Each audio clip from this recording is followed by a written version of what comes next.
Cardinal, Dr. Elizabeth Samantha Rothschild, judge here. You know, a big mistake that people make is slighting others at a disadvantage. I've noticed that.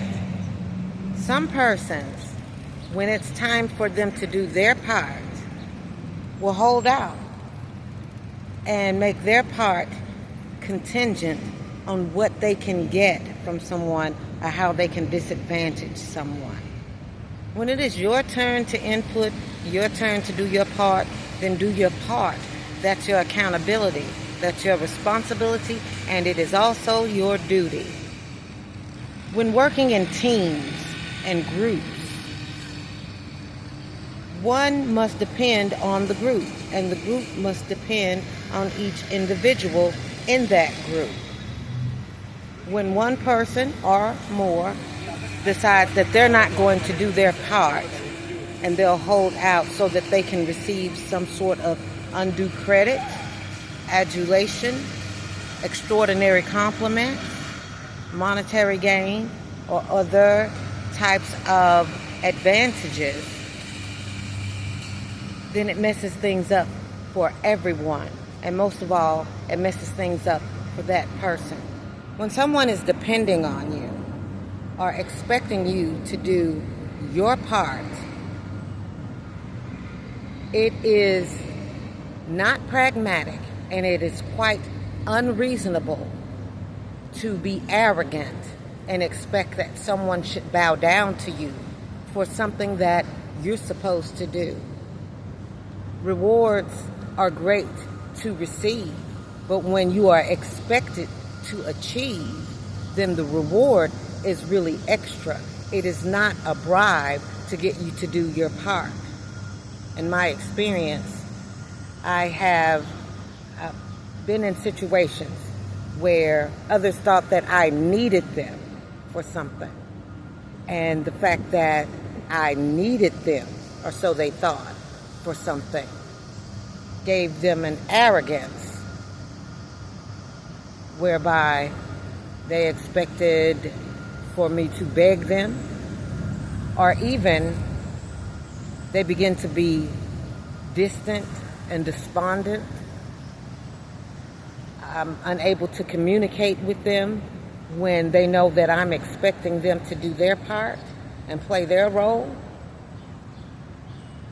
And I don't know what anyone expects from any of us when it is their job and their duty to do something.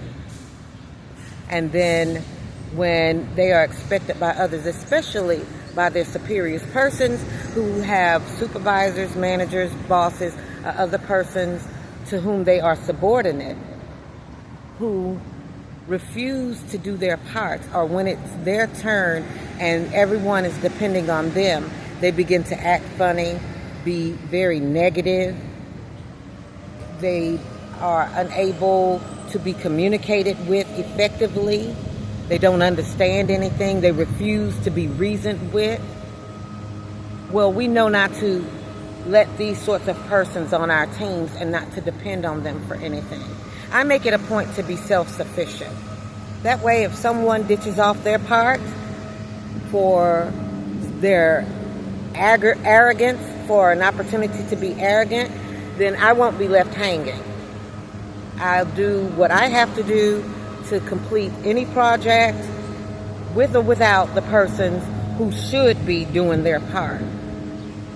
Another thing that is very detrimental to the synchronicity of operations is confidentiality. So when you are discussing things that should be kept in confidence, things that are classified, confidentiality. And there are persons around who cannot be trusted with the information because they misconstrue everything. Well, then that confidence leaves us to wait till a better time or find a better way to communicate to those we need to communicate to. The solution is not to hide information or to clam up.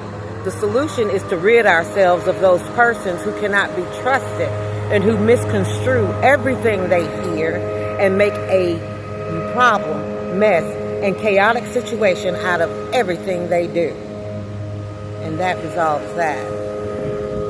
All right, y'all take that into consideration. Everyone have a great day.